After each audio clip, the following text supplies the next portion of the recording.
So how do you miss revenue expectations by nearly $24 million, right? Right. You face this massive regional heat wave that completely obliterates your demand, and somehow, you still beat Wall Street's profit targets by a mile. Yeah, on paper, it really does look like a typo. It totally looks like a typo. But welcome to today's deep dive. If you are joining us, we are so glad you're here.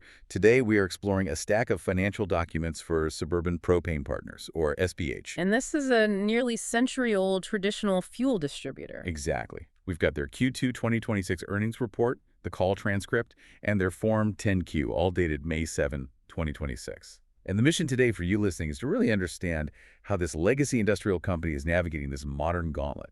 Yeah, a gauntlet of wild climate extremes, geopolitical shockwaves, and this incredibly expensive pivot to green energy. It's a lot.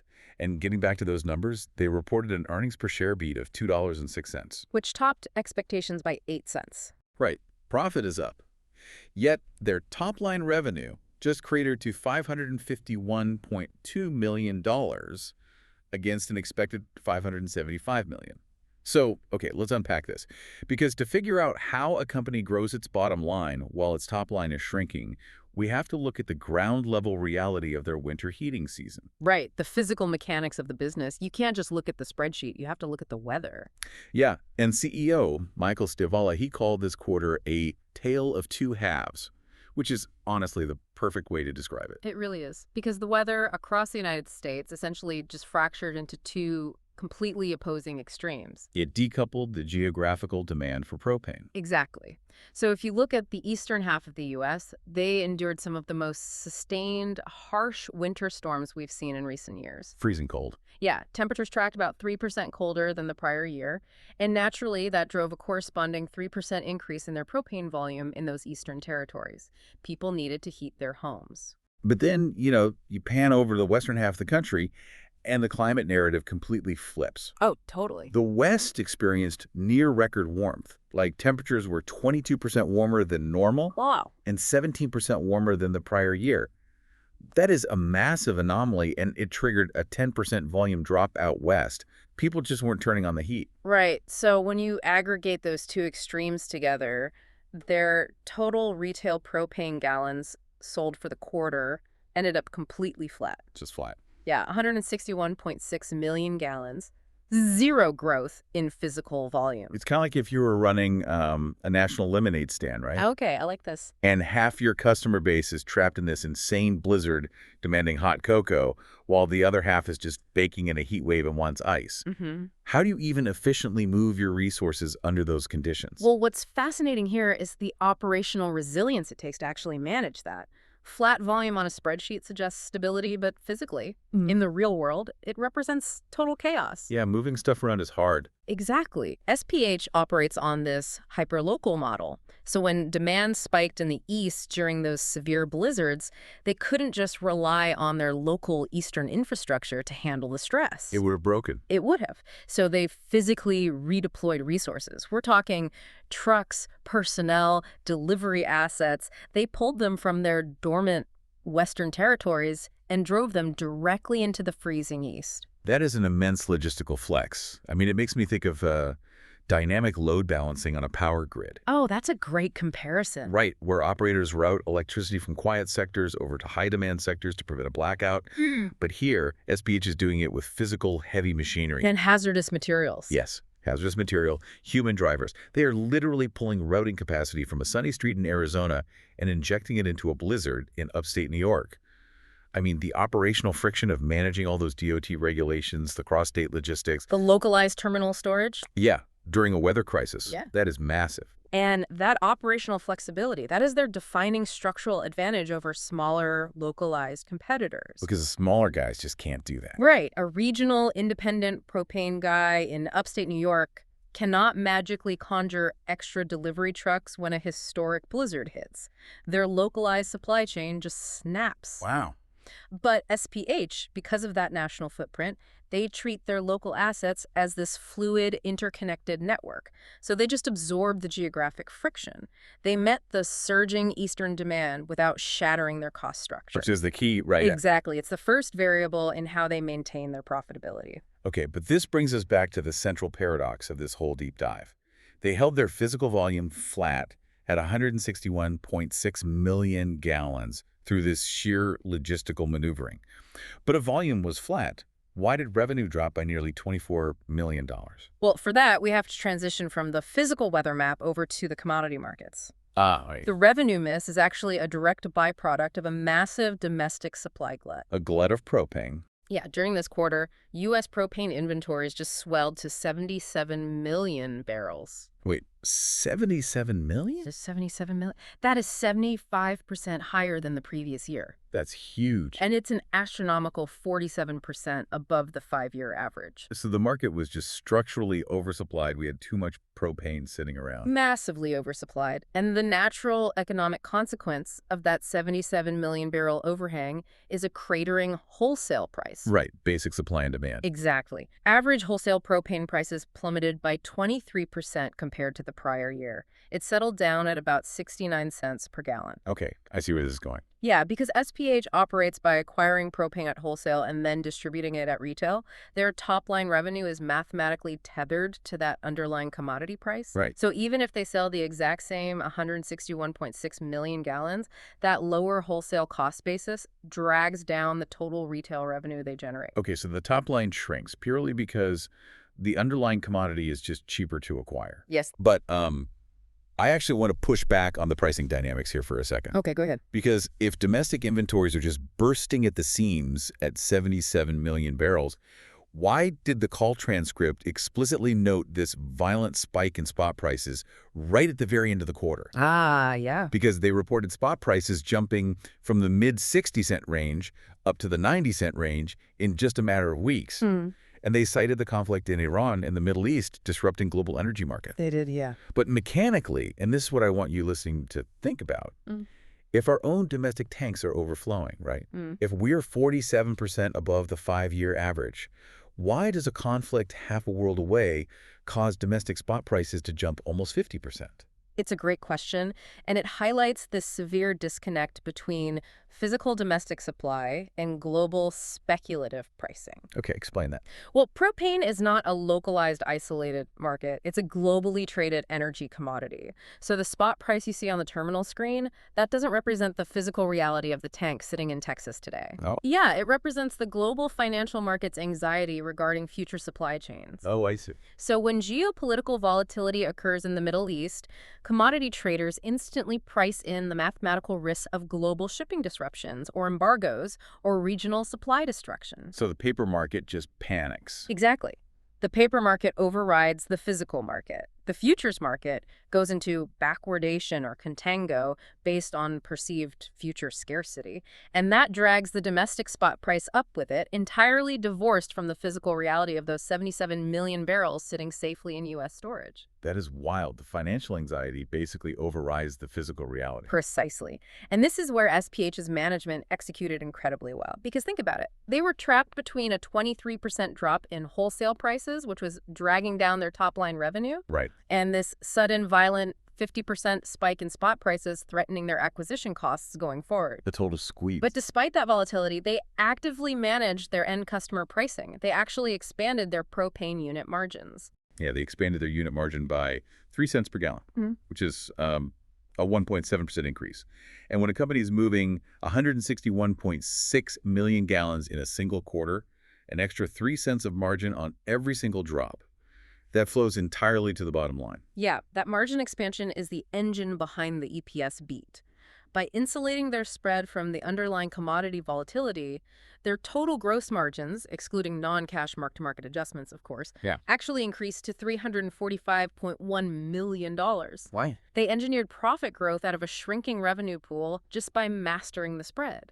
Honestly, navigating unpredictable weather patterns on one side and volatile global geopolitics on the other, it sounds like an exhausting, structurally precarious business model. It's a grind. Which perfectly explains why SPH is aggressively allocating capital to diversify into a market where they have significantly more control over the variables. Right, renewable natural gas or RNG. Yes, RNG. And here's where it gets really interesting for anyone following the energy space. The raw mechanics of this pivot are fascinating because SPH is literally converting agricultural waste, specifically dairy manure and food waste, into pipeline-grade energy. It's incredible technology. It is.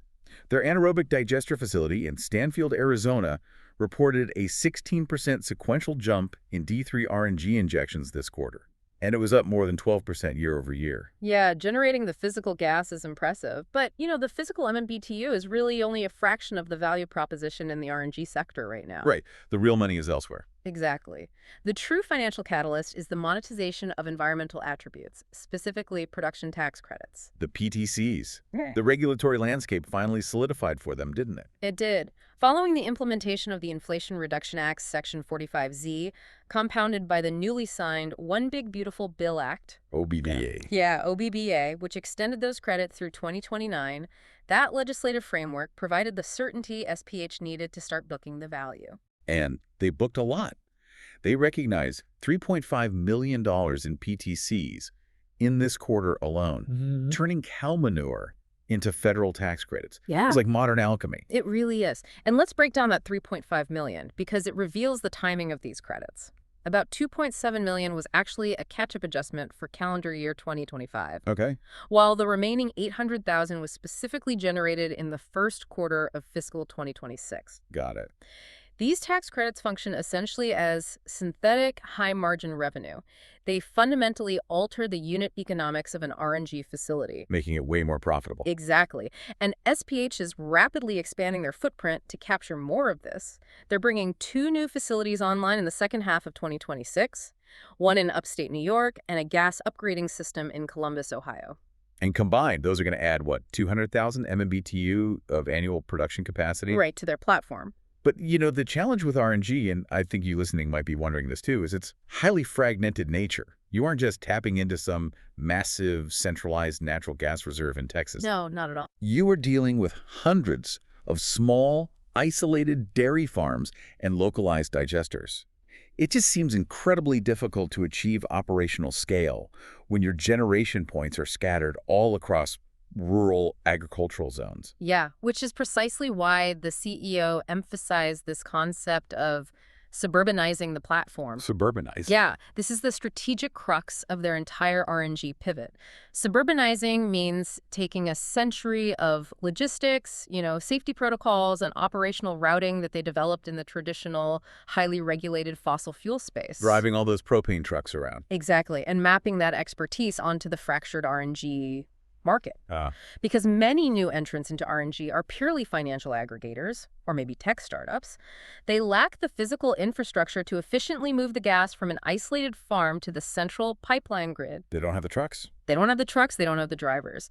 SPH is leveraging their existing physical network to act as the logistical bridge, bringing scale to an industry that is completely bottlenecked by distribution. They're positioning themselves as the physical aggregator for distributed generation. That makes so much sense. But building anaerobic digesters, deploying gas upgrading systems, acquiring these fragmented farm assets, that requires intense capital expenditure. It's not cheap. So how do they do it? Funding a generational pivot of this magnitude while shielding your core traditional business requires ruthless financial optimization. Yeah, the balance sheet strategy here is just as critical as the logistical strategy. SPH is executing a highly optimized capital allocation plan. So what does this all mean for their debt? Well, during this quarter, they utilized their excess operating cash flow to aggressively delever. They repaid $64.3 million in revolving credit borrowings. Okay, $64 million. And if you were running a small business or managing your own household budget, you know that paying down a revolver isn't just about debt reduction. It's about optimizing your capital stack in a high-interest rate environment. Exactly. It's paying off the high-interest credit card. Right.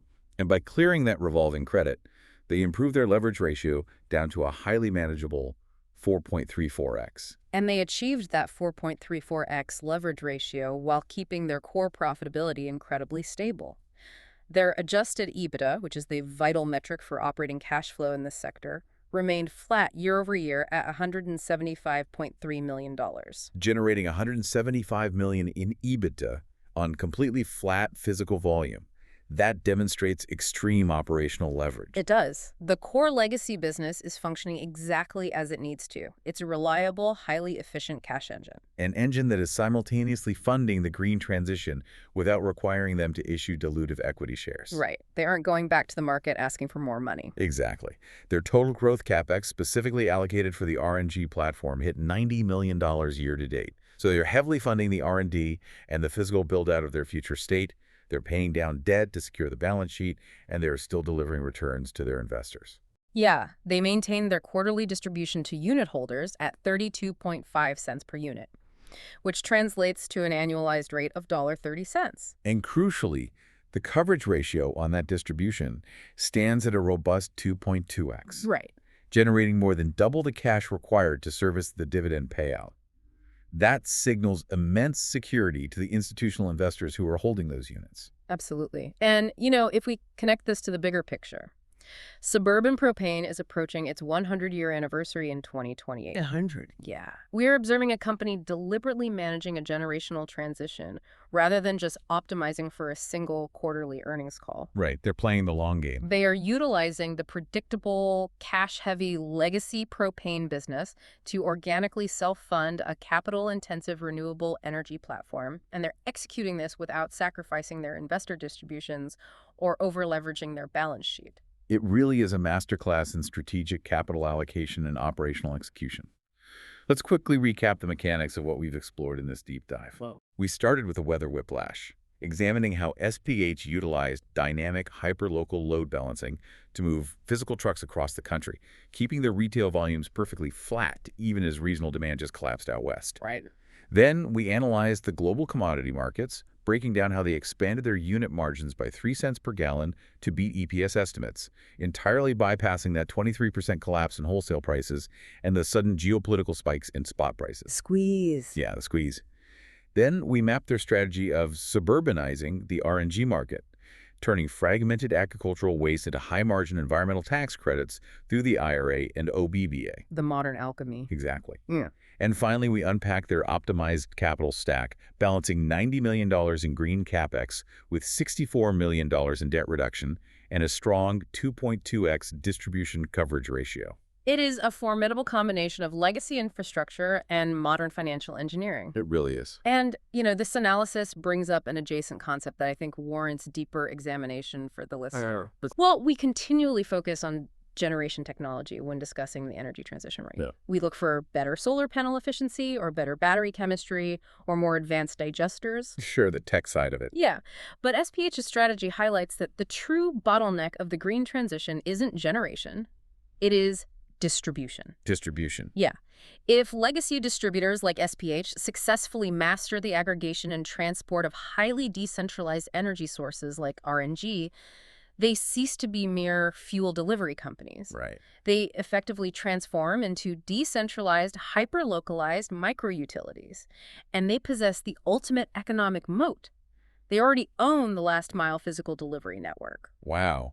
So the company that owns the driveway controls the future of the grid. Exactly. That completely flips the script on who we expect to lead the energy transition. It's not just the Silicon Valley startups, it's the 100-year-old propane companies. It's the guys with the trucks. The guys with the trucks. That is such a great thought to end on. Thank you to everyone for joining us on this deep dive. We hope you take that idea with you and keep questioning the mechanics of the markets around you.